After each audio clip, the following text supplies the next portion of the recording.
안녕하세요. 저는 30대 중반 기혼 여성입니다. 따분한 시간이 길어지다 보니 지난날 무서웠던 사고가 떠올라 이리 사연이라도 올려봅니다. 좋은 이야기도 아닌데 동네방네 들려드리는 것이 맞는지 고민 많이 했는데요. 가슴이 터질 것처럼 힘들었던 그때 기억은 제게 여전히 슬픈 상처지만 절대 잊어선 안 되는 흉터와도 같기에 기록하고 싶다는 생각이 들었어요. 제게 있었던 끔찍한 경험을 들려드릴 테니 시간 나시면 꼭 응원 한 말씀도 부탁드립니다. 저희 시부모님 얘기를 좀 해볼게요. 결혼하기 전 저희 시부모님은 그리 살가운 분들이 아니셨어요. 그러나 딱히 불편할 만큼 사람을 기분 나쁘게 하던 분들도 아니셨습니다. 그저 평범하게 불편했을 정도였다고 생각했어요. 그 정도는 새로운 가정에서 적응해야 될 저의 업무라고 봤기에 별 상관없었어요. 저랑 남편은 합가가 아닌 분가로 시작해서 결혼하고 나면 고부 갈등이 있더라도 마음의 여유를 갖고 잘 극복할 수 있을 거라 생각했죠. 일단 남편이 먼저 제가 신경 쓰지 않아도 우리 처가댁에 잘해줘서 저 또한 시댁에 잘해주고 싶었던 마음이 컸습니다. 이런 힘찬 마음이면 시부모님의 환심을 쉽게 살 수 있겠다고도 자부했었어요. 근데 아무래도 제가 결혼이 처음이라 그랬나 봐요. 그저 저 혼자서만 잘하고 노력하면 모든 관계가 깔끔할 거라고 생각해버렸지 뭐예요. 결혼이란 건 사람 대 사람으로 이루어져서 그렇게만 잘 지내면 되는 문제인 줄로만 알았는데 소문대로 집안 문제가 정말 제 결혼 생활을 이렇게나 극한으로 몰고 갈 줄은 몰랐습니다. 시댁에 잘하기로 마음먹었던 저는 결혼한 지 얼마 되지 않고부터 시댁과 삐걱거리는 일이 생겨버렸는데요. 그 원인은 바로 저희 엄마 문제 때문이었어요. 저희 엄마는 제가 학창시절일 때부터 심장이 안 좋으셨습니다. 그래서 제가 수능을 쳤을 때도 수술하느라 마중을 못 나오시고 사경을 헤맸던 적이 있었죠. 그 뒤로 저는 엄마한테서 눈을 떼지 못하는 딸이 되었고 엄마한테서 병원은 때려야 뗄 수 없는 존재가 되어버렸어요. 심장병이란 것이 정말 종잡을 수 없는 병이더라고요. 괜찮은 줄 알았다가도 한순간에 잘못될 수 있다는 걸 저도 한두 살 나이가 먹어가면서 알게 되었습니다. 그러면서 더 엄마를 이해하게 되었고 엄마를 자식 돌보듯 챙기게 되었죠. 나이를 먹는 게 좋으면서도 싫었습니다. 나이를 먹으니 제가 생각이 더 깊어지고 엄마를 좀 더 잘 보필할 수 있는 능력이 생기니까 좋았으나 반면 아무래도 엄마 또한 저와 같이 나이가 드니까 건강을 잘 관리해도 갈수록 호전을 바라는 것이 더 어렵더라고요. 저도 그걸 잘 알아서 직장을 다니면서도 자취는 더더욱 한 적이 없었습니다. 엄마가 주기적으로 병원을 다니는데 그때마다 병원에 연차를 내어 무조건 같이 방문했었어요. 아빠도 안 계시는 마당에 제가 죽을 때까지 엄마를 모시고 챙길 생각이었죠. 근데 예상치 못하게 제가 결혼하고 싶은 사람이 생기면서 고민 많이 했었어요. 엄마가 신경 쓰여서 엄마랑 남편한테 다 말 못하고 혼자 끙끙 앓았는데 고맙게도 남편이 그런 제 마음을 다 눈치채 줬더라고요. 남편은 제게 결혼식을 올리는 것보다 마음이 함께인 것이 좋다고 당시 저를 기다려 주었습니다. 제가 결혼할 마음의 준비가 될 동안 남편이 저보다 엄마를 더 챙겨주었는데요. 엄마가 병원 가는 날까지 미리 자기 일정에 표시해서 저한테 연락해 왔어요. 그때마다 남편도 연차를 내 병원까지 마스코트 해줬습니다. 그렇게 몇 날 며칠을 보낸 뒤에야 제가 어느덧 남편한테 큰 의지를 하고 있단 걸 알았고 안심해서 결혼을 하게 된 거였어요. 바보 같게도 저는 엄마 문제로 겪는 고비는 그게 끝인 줄 알았네요. 하지만 결혼하고 닥쳐온 시댁 첫 제사로 인해서 제게 친정으로 닥쳐올 시련은 시작조차 되지 않았다는 걸 뒤늦게 알아버렸습니다. 시댁 제사가 있는 한 달 전, 시댁에 갔는데 시모가 먼저 제사를 언급하시더라고요. 저는 그때 시댁 제사 이야기 자체를 처음 들었기 때문에 그때만 해도 제사 날짜를 전혀 모르고 있었어요. 그래서 문제는 제사를 한다는 것이 아닙니다. 시모가 말한 제삿날이 우리 엄마가 병원을 가야 하는 날이랑 겹친다는 거예요. 무척 당황스러웠어요. 저희 엄마는 한번 병원에 가게 되면 치료를 받기 위해 미리 입원을 해야 하거든요. 한 3, 4일 진료 정도 기간이 필요해요. 그래서 저도 그간에 미리 일을 연차내고 엄마 곁에서 간병하기 일쑤였어요. 엄마 혼자 보낼 수 없는 이유는 치료를 받고 나오면 하루간은 정신이 온전치 못해서 곁에 사람이 무조건 필요합니다. 엄마가 간병을 불편해하기도 하고 저 또한 엄마를 모르는 사람 손에 맡기는 것이 싫어서 몇 년을 이렇게 지내왔어요. 당황으로 입이 묶여 선뜻 대답을 못했던 저는 시모에게 최대한 양해를 구해야 했어요. 이 난감한 상황을 어찌 잘 설명하면 좋을까 고민하던 찰나 남편이 먼저 시모에게 대답을 했는데요. 근데 남편이 말하는 걸 들어보니 남편도 제사 얘기를 자기한테 하는 시모를 당황스럽게 보더라고요. 무슨 소리를 하는 거야, 제사라니. 원래 제사는 형네가 했잖아. 여태까지 제사를 해본 적이 없는데 갑자기 왜 나한테 제사를 하래? 너네 형 지방으로 이사 갔잖니? 못 들었어? 발령 났다더라. 네 형이 없으니까 당연히 네가 챙겨야 할 거 아니냐. 우리가 이 늙은 몸을 이끌고 몇 시간이나 걸리는 거리를 왔다 갔다 하리? 며느리까지 새로 들어왔으니 이제 가장일 좀 해야지. 듣자 하니 원래 제사는 장남인 아주버님 네에서 다 했나 보더라고요. 시부모님이 직접 아주버님네까지 가서 함께 지낸 것 같았습니다. 이제 아주버님이 지방으로 가버리고 없으니 제 남편 보고 아주버님이 했던 것 모두 도맡으라는 것이 시모의 통보였어요. 남편도 이 사실을 저처럼 그날 처음 들었던지라 저한테 그 어떤 언질도 못 해줬습니다. 그래서 제게 결혼 전이나 신혼초 때도 딱히 집안 행사에 대해서 언급한 적이 없었고 뭐든 우리 친정 행사가 우선이라고 말해줬었겠죠. 어쩌면 남편 입장도 아주 당황스러웠을 거예요. 아주버님네는 우리 결혼식 할 때 이미 지방으로 발령나서 이사를 마친 상태였다고 합니다. 그 사실도 남편이 몰랐다고 하니 그건 형제간에 좀 너무했지 않나 싶네요.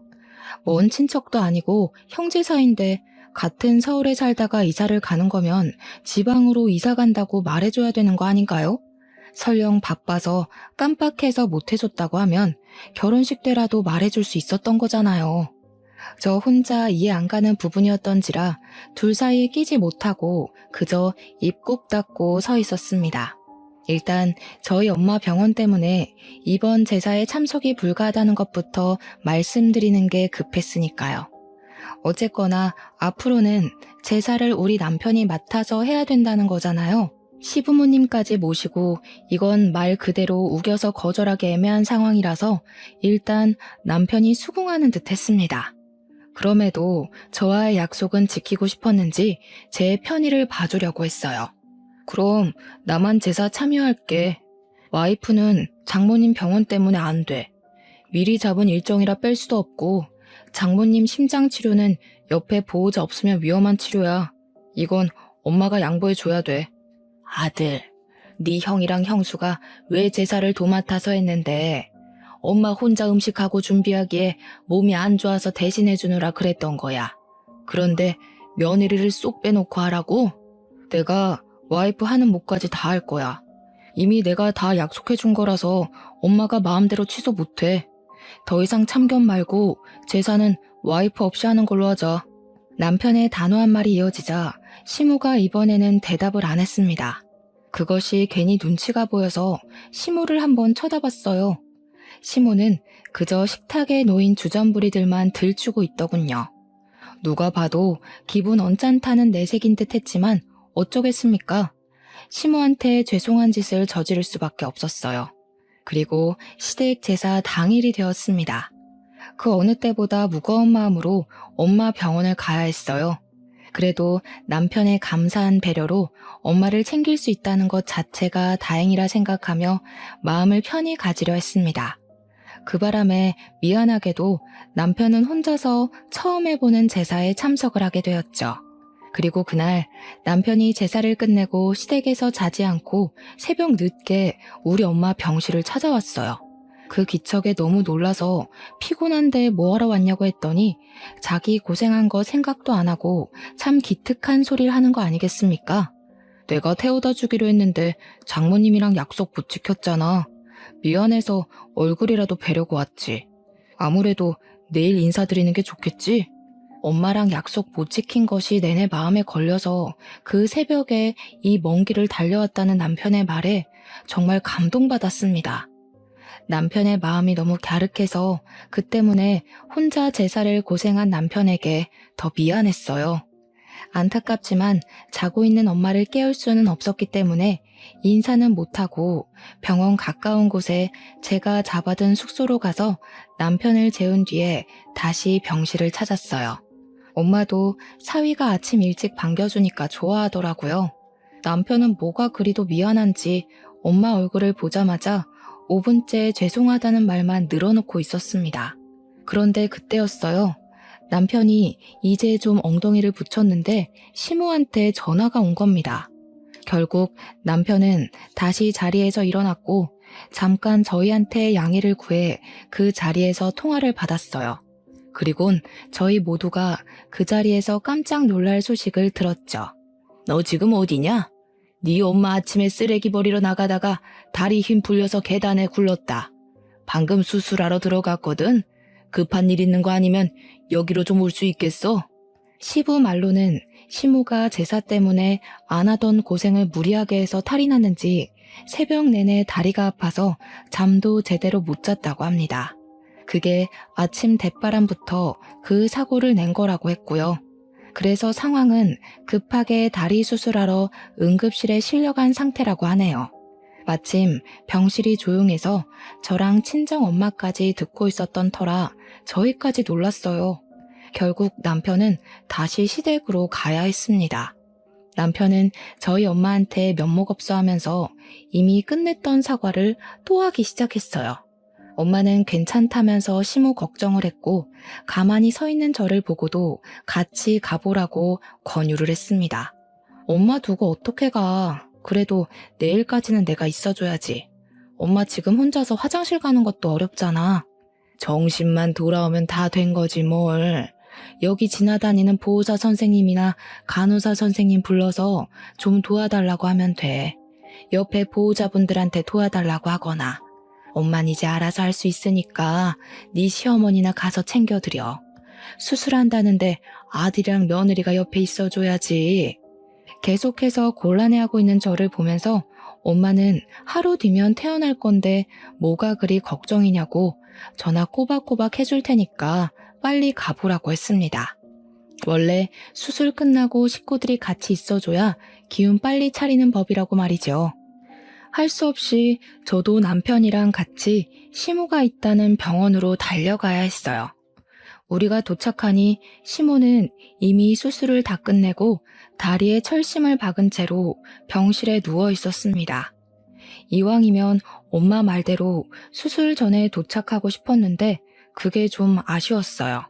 그래도 시모가 누워서 눈덩이에 팔을 올리고 있는 것 보니 수면 마취는 깬 지 얼마 안 된 것 같아 보이더라고요. 저는 걱정되는 마음에 시모에게 냉큼 다가가 시모의 손을 잡았습니다. 어머님 작은 며느리 왔어요. 다리는 좀 괜찮으세요? 소식 듣고 얼마나 놀랐는지 몰라요. 어쩌다가 넘어지셨어요. 저는 정말 걱정이 되어서 진심으로 물었습니다. 그런데 당황스럽게도 시모가 제게서 고개를 돌려버리더군요. 그때 시부가 대신해서 제게 대답해 주시더라고요. 그 대답은 그냥 지난날 시모가 했던 답과 같은 맥락이었어요.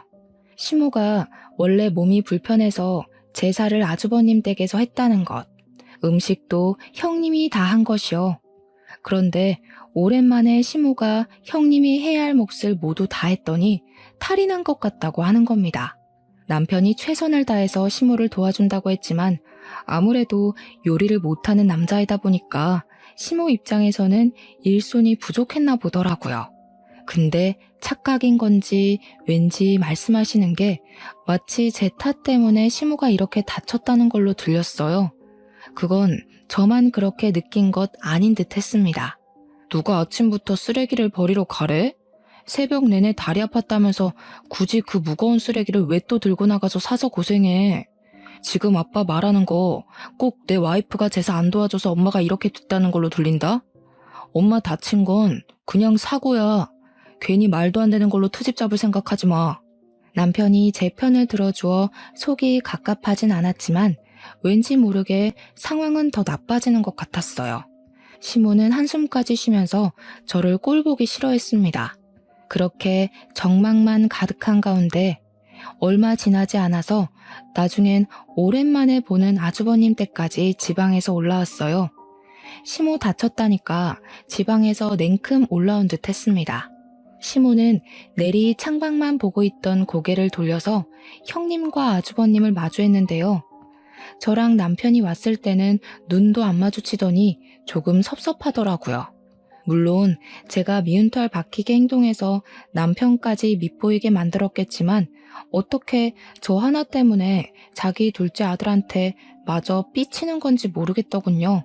이미 그것만으로도 시모의 속없는 이중 면모가 잘 보였는데요.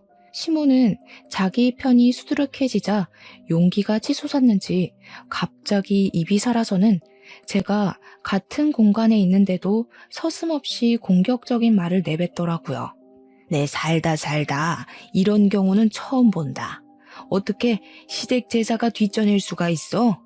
하늘이 두 쪽 나도 시댁 제사는 며느리한테 제일 우선이어야 되는 거야. 나 때는 그랬다고. 어디 남의 집 전통 말아먹을 일 있나? 그네야, 내가 앞으로 너 없이 제명에 살까 싶다.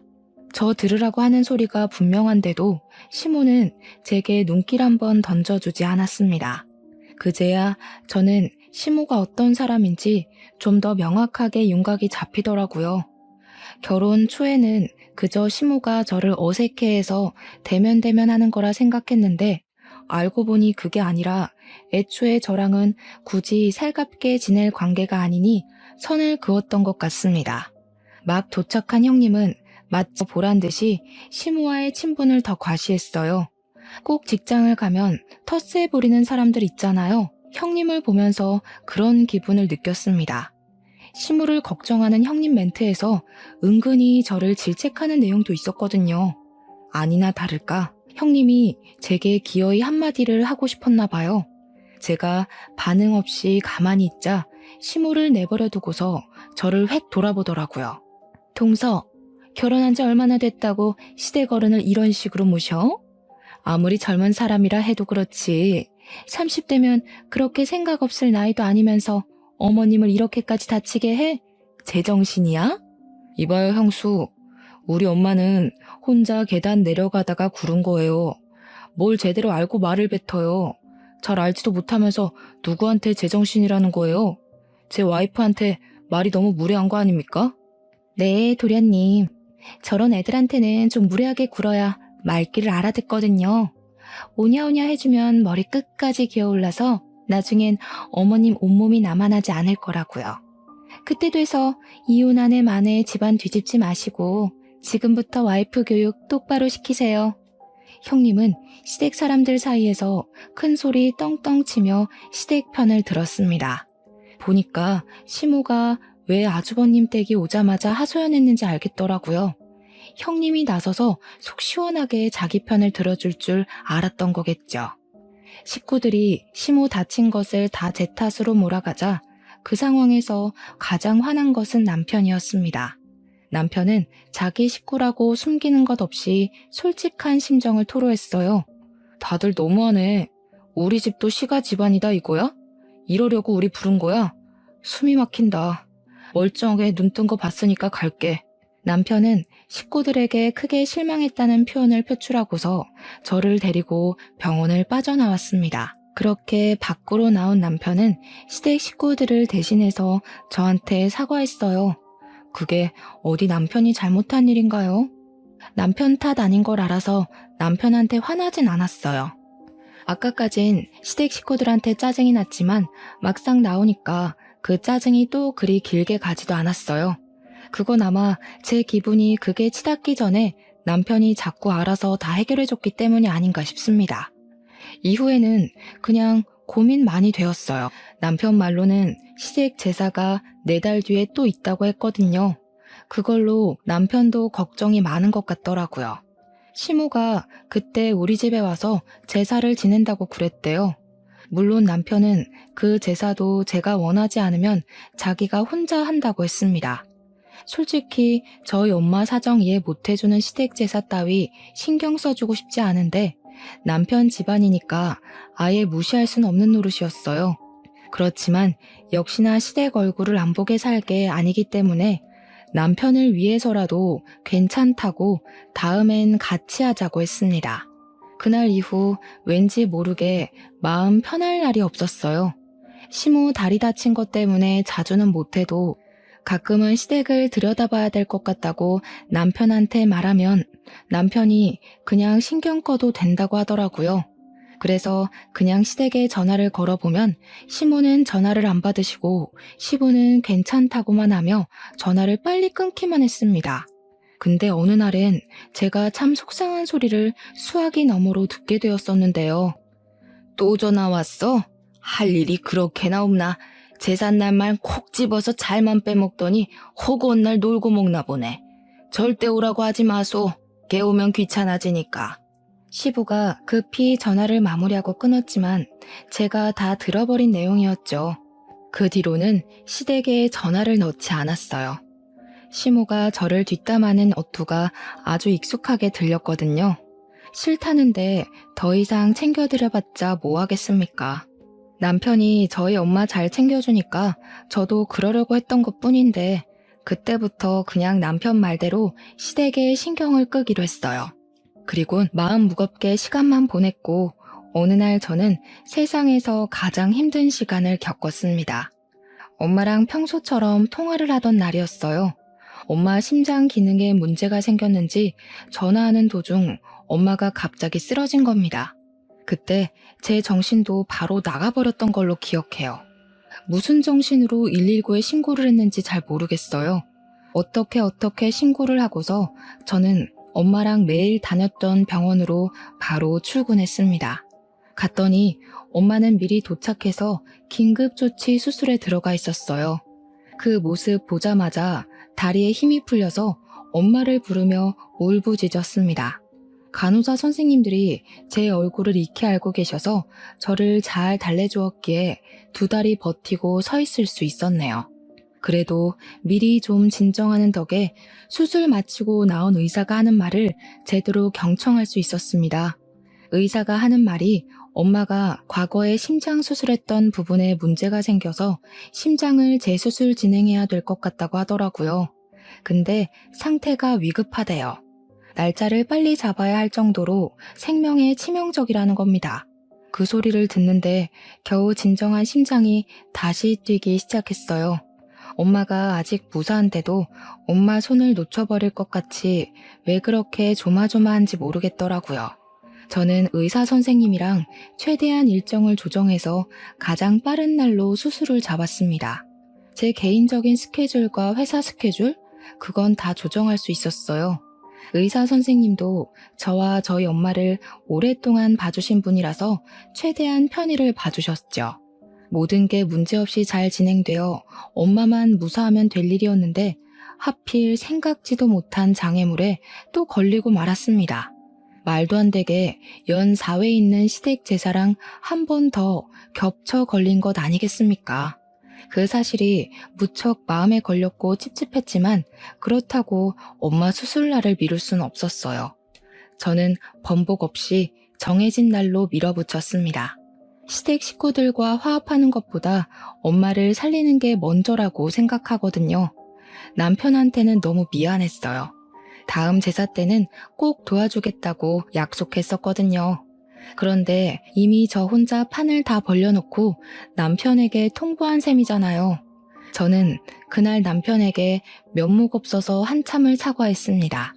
근데 이 착한 남편은 정말 고맙게도 제 의사를 더 존중해 주더군요. 자기였어도 당연히 그랬을 선택이라면서요. 아니, 그건 선택이 아니라 그랬어야만 하는 필수였다고 말이죠. 덕분에 저는 또 한 번 마음을 놓을 수 있었습니다. 하지만 역시나 남편과 시댁의 반응은 천차만별이었어요. 이 이야기가 시모한테 들어갔더니 또 난리가 날 수밖에 없었습니다. 첫 번째 제사는 경고로 넘어갔는데 두 번째까지 제가 제사에 불참하게 생기니 시모가 일부러 그러는 거 아니냐면서 남편한테 따지는 걸 남편이 통화하고 있을 때 같이 듣게 되었어요. 그년 옆에 있니? 당장 바꿔봐라. 어디서 새파랗게 어린 년이 어른을 속여 먹으려고 해. 내가 분명 저 때문에 개고생해서 다리 분질러졌다고 했냐 안 했냐. 두 눈으로 똑똑히 보고도 또 제사 빼먹는단 소리가 나와? 이건 그냥 시애미를 물로 보는 것 아니냐? 그런 거 아니라고. 지금 제사가 문제야. 당연히 와이프한테는 장모님이 먼저지. 장모님 지금 하루 이틀 하고 계신다고. 엄마는 사돈으로서 걱정도 안 돼. 장모님 위해서 기도해도 모자랄 판에 어떻게 죽은 사람 들먹이면서 제사를 지내라 말아야. 어머머, 얘 말하는 거 봐. 그 죽은 사람들 때문에 지금 네가 살고 있는 거야. 야, 이 둔치야. 너도 속고 있는 거라고. 그년이 집안일 하기 싫으니까 괜히 핑계대면서 사기치고 있는 거잖아. 답답해서 직접 확인시켜줘야지 안 되겠네. 거기 어디야? 남편은 시모 태도에 짜증이 났는지 대답하길 멈추고 무작정 전화를 끊어버렸습니다. 그 뒤로 오는 연락도 깡그리 무시했어요. 혹시 화가 나서 집으로 찾아오는 건 아닐까 싶었지만 시모 다리가 불편해서인지 다행히도 집에 쳐들어오는 불상사는 일어나지 않았어요. 그렇게 흐른 시간은 제사 당일까지 쭉 이어졌습니다.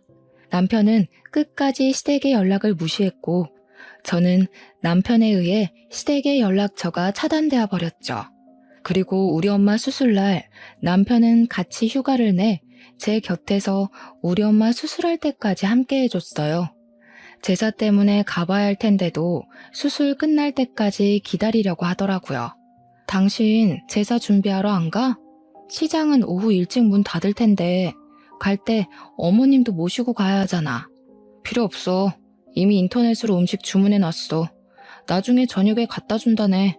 아빠한테 제사 지내기 1시간 전에 오라고 문자만 했더니 알겠다고 하셨어. 남편은 생각보다 제사를 손쉽게 준비 맞춰 놓은 것 같았어요. 한 번의 실수를 겪고 나서 두 번의 사고를 치르지 않기 위해 생각을 많이 한 모양입니다. 그 과정에서 제 생각도 조금은 들어간 것 같아서 더 고마웠네요. 덕분에 저는 홀로 있었으면 더 무서웠을 공백 시간을 남편과 함께 하면서 조금 마음 놓고 기다릴 수 있었어요. 남편은 엄마 수술이 무사히 끝나고 병실로 이동하는 것까지도 동행해 주었습니다. 저희 시댁은 제사를 밤 10시쯤에 한다고 하더라고요. 그래서 남편은 병원에서 8시 30분에 출발을 하기로 하고 마음껏 저희 엄마 곁을 지켜줬어요. 한참 그렇게 같이 있다가 오후 7시가 지날 무렵 남편은 잠깐 근무 전화 받으러 자리 비웠고 저도 화장실을 다녀왔습니다. 의사 선생님 말이 수술 너무 잘 됐다고 예전처럼 예고 없이 쓰러지는 경우는 줄 거라고 하더라고요. 그 소리를 듣는데 얼마나 가슴을 쓸어내렸는지 몰라요. 엄마가 잘 견뎌준 게 가장 고마운 일이었기에 깨어나면 꼭 고생 많았다고 안아줄 생각을 했습니다. 그 잠깐도 못 견디고 엄마가 보고 싶어 얼른 화장실을 나섰어요. 다시 병실 돌아가는데 임직원들이 우리 엄마 병실 앞에 모여 있었습니다. 처음엔 우리 병실이 아닌가 착각했거든요. 근데 맞더라고요. 우리 병실 간호사 선생님이 저를 급히 찾는 거 아니겠습니까? 저 덩달아 놀라서 황급히 간호사 선생님을 따라 들어갔습니다. 눈앞에 보이는 광경은 제 심장이 다 멎을 정도로 처참했어요. 의사 선생님이 저희 엄마를 살리려고 심폐소생을 하고 계시더라고요. 저 그날 엄마 잃는 줄 알고 얼마나 울었는지 모릅니다. 오열하면서 엄마를 수도 없이 불렀어요. 그러자 뒤늦게 나타난 남편 또한 상황을 보고 놀랐는지 급하게 들어온 모습이 역력했습니다. 그런 와중에도 잡아주는 남편의 부축을 받고서 저는 더욱 정신을 못 차렸네요. 다행히도 엄마는 호흡이 돌아왔습니다. 의사 선생님 두 분이 계셨는데 그제야 한숨 돌리시면서 발을 동동 굴리는 제 앞으로 다가오시더라고요. 저는 두 선생님께 정말 감사하다고 넙죽 절을 했습니다. 그런데 의사 선생님이 잔뜩 성이 나서는 저한테 호통을 치시더라고요. 그러면서 하는 소리가 저를 무척 당황스럽게 했어요. 아까 그분은 보호자분 가족이세요? 대체 정신머리가 어떻게 되어 있길래 호흡기 스위치에 손댈 수 있단 말입니까? 지금 환자 죽을 뻔했습니다. 우리 간호사가 그 보호자분 낌새 눈치 못 챘으면 돌이킬 수 없을 뻔했다고요. 의사 선생님이 하시는 말도 안 되는 말에 저 또한 덩달아 놀라서 그게 무슨 소리냐고 물었습니다. 그러니 의사 선생님은 더 설명하기도 진이 빠진다는 듯 간호사에게 뒷일을 맡기곤 병실을 터덜터덜 나가셨어요. 심폐소생술로 기운을 다 뺀 것보다도 말도 안 되는 일 때문에 받은 충격이 더 커서 더 기운 빠진 것 같은 느낌이 들었습니다. 일단 저는 의사 선생님이 해주신 말뜻을 얼른 알고 싶어서 간호사 선생님께 물었어요. 그러자 간호사 선생님이 자세히 설명해 주길 아까 저랑 남편 말고 처음 보는 사람이 찾아왔었대요. 와서는 우리 엄마 상태에 대해 묻더니 진짜 아픈 거 맞냐고 확인했다네요.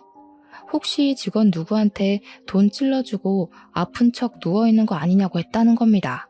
그래서 간호사가 그 사람을 이상하게 쳐다봤는데 됐다면서 병실로 가버렸다고 해요. 뭔가 수상쩍잖아요.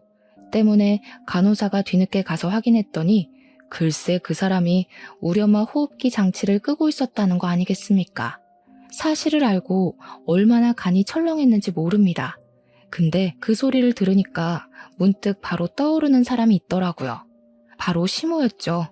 시모가 남편한테 내가 일하기 싫어서 우리 엄마 아프다고 거짓말하는 거 아니냐고 했던 말이 떠오르더라고요.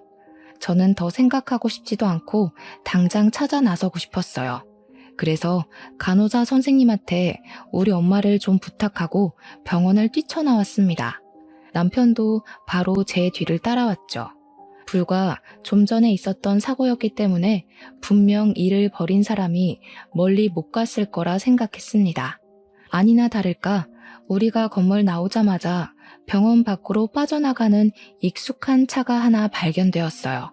그건 다름 아닌 아주버님 차였죠. 그것 또한 기가 막히더라고요. 아주버님 차를 여기서 보게 될 줄은 몰랐거든요.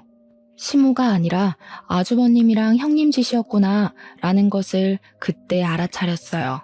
그들 짓이 아니고서야 그들이 굳이 지방 사는데 우리 엄마 병원까지 올 일이 없지 않겠습니까?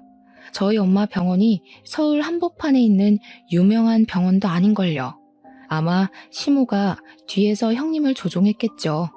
자기 몸이 불편하니까 괘씸한 부탁으로 우리 엄마를 해코지 하려고 했겠죠. 어떻게 사람이 다 죽어가는 상대를 두고 그런 짓을 벌일 수가 있는지 도무지 용서할 수가 없었어요. 저는 남편 차를 타고서 아주버님 차 뒤를 따라 붙었습니다. 그들이 당연히 시댁으로 향할 거라고 생각했어요. 그런데 여기서 1차로 당황했던 게 뭐냐면요. 생전 처음 보는 동네로 들어섰다는 겁니다. 그때부터 남편이랑 아주버님 차를 놓친 게 아닌가 싶어 열심히 눈으로 쫓으면 아주버님 차는 여전히 저희를 앞장서고 있었어요.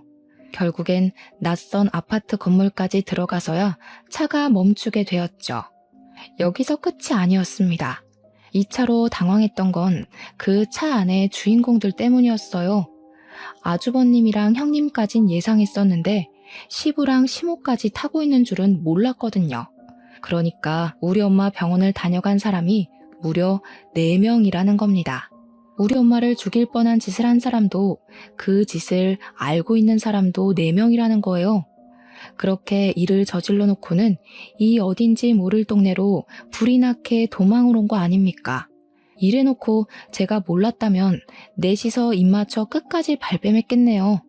생각만 해도 너무 어이가 없고 치가 떨려서 당장 쫓아가 따질 생각으로 차에서 내렸습니다. 그들은 저희가 내린 줄도 모르는지 서로 실랑이 벌이느라 바빴어요.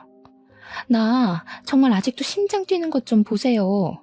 어머님이 분명 동서 어머님 아픈 거 거짓말일 거라고 하셨잖아요. 그런데 진짜 저 살인자 될 뻔했다고요. 이거 걸리면 어떻게 되는지 아세요?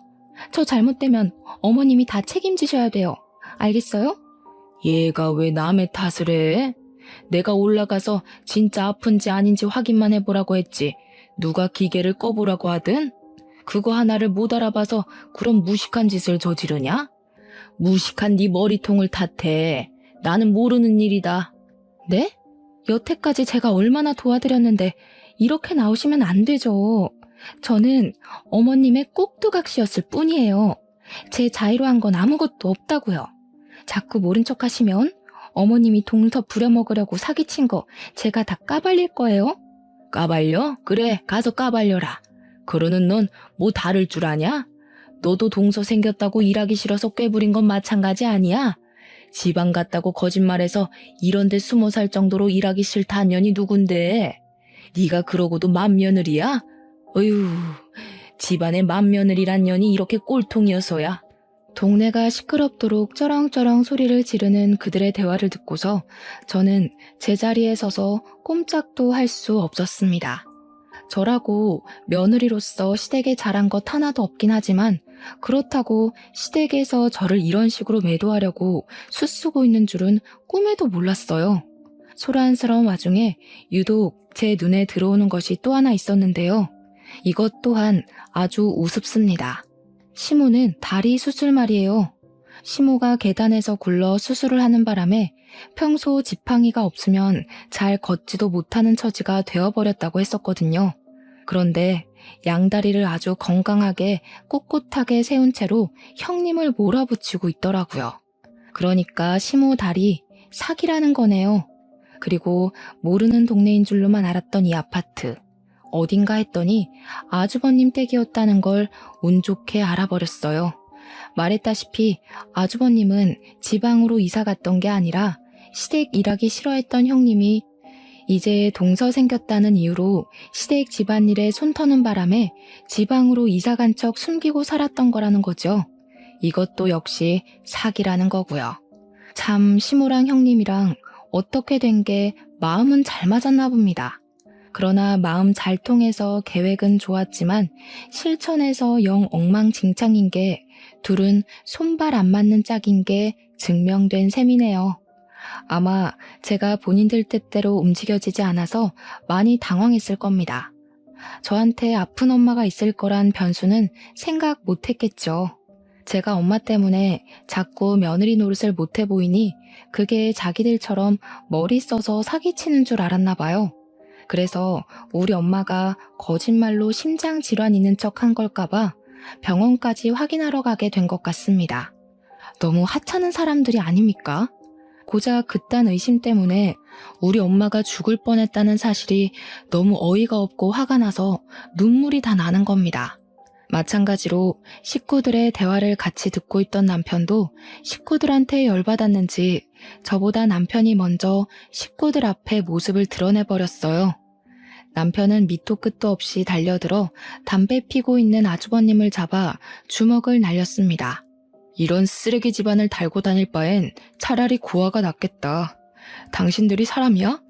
그래도 가족이라서 한편으로는 제발 아니길 바랬는데 결국 끝까지 최악을 보여주네. 당신이 뭔 짓을 했는지 알아? 살인 미수를 공모한 거나 마찬가지야. 그제야 다들 저랑 남편을 발견했습니다. 시무랑 형님이 가장 기겁하더라고요. 저와 눈이 마주치자마자 우왕좌왕하던 형님은 일단 아주버님을 패고 있는 남편을 말렸습니다. 그 사이 저는 화가 난 채로 시모 앞에 다가서서 손으로 시모 수술했다는 쪽 바지춤을 잡아 올렸어요. 아주 매끈한 다리가 드러나더라고요. 얼굴 빨개진 시모가 뭐하는 짓이냐고 뒤로 물러나는 거 있죠. 제사가 얼마나 좋으시면 스스로 제삿날을 앞당기실까. 빨리 명달고 싶어 안달나셨나 봐요. 어머님, 살인미수 방조한 거 아시죠? 그것도 그거대로 처벌 가능한 것도 알고 사주한 걸 테고요. 어머님이 남편 전화로 우리 엄마가 아프다고 쇼하는 중이라 소리쳤던 거 증거로 제출하면 돼요. 병원 들락거린 CCTV도 있을 건데. 뭐야? 이젠 하다못해 시애미 협박까지 해? 그래, 이참에 제대로 따져보자. 너야말로 며느리로 들어와서 시댁에 한 게 뭐 있냐? 호구한 날 내 아들 데리고 친정만 들락거리지 않았어? 내 아들이 네 죽놈이야? 아, 그래서 우리 엄마가 빨리 죽고 없길 바랬어요? 남편이 제 옆에서 고생하는 것 같아서? 제발 정상적인 사고를 좀 하세요. 저야말로 시댁에 종살이 하려고 결혼한 거 아니거든요? 내가 당신 집 제사에나 목숨 걸려고 결혼한 줄 알아? 우리 엄마 목숨이 왔다 갔다 하는데 당신 죽은 조상들이나 챙기자고 결혼한 줄 아냐고. 아무래도 저 또한 이 사람들 때문에 엄마가 죽을 뻔했다는 사실이 눈에 아른거려서 정신을 못 차렸던 것 같습니다. 저는 끝내 이성을 놓고 울부짖었네요. 그런 와중에도 시무는 제가 반말 찍찍 내뱉는다면서 제 버르장머리 고쳐놓겠다며 제 머리채 잡고 말았어요. 그 꼴을 남편이 나서서 말려주려고 한순간이었습니다. 갑자기 시부가 먼저 나서서 말려주더라고요. 시부는 시무를 떼어내 밀치면서 제발 이제 그만 좀 하자고 지긋지긋하다며 소리를 질렀어요. 그리곤 그간 죄책감 들었던 건지 시부가 모조리 고백하기 시작했는데요. 미안하다 새아가. 네 시애미 사실 계단 구른 적 없어. 다리 수술은 나이 들고 무릎 연골 달아서 수술한 거야. 네가 제사 빼먹은 거 괘씸하다고 이 사람이 일부러 그렇게 꾸며서 네 죄책감 유발하려고 했었다. 시부는 시모가 그러라고 시키니까 일단은 그렇게 했는데 속이는 내내 제게 마음이 불편했다고 했습니다. 참다 말할 타이밍만 보고 있었는데 사람 목숨까지 위협하는 시무랑 형님을 보면서 그건 좀 아닌 것 같아서 결국 시부가 실토하는 것이랬어요. 시부는 손수 증인이 되어서 제가 당시 현장에서 알 수 없었던 사실까지 다 말해주었습니다. 우리 엄마 병원 주소를 알아낸 건 아주버님이 몰래 우리 남편 차 내비게이션을 뒤져서 주소 빼내갔다는 것도 말해줬고 그걸 사주한 것 역시 시무라는 것도 알려주었죠. 저는 그 자리에서 더는 시무를 모시고 살기 싫어서 이혼하길 택했습니다.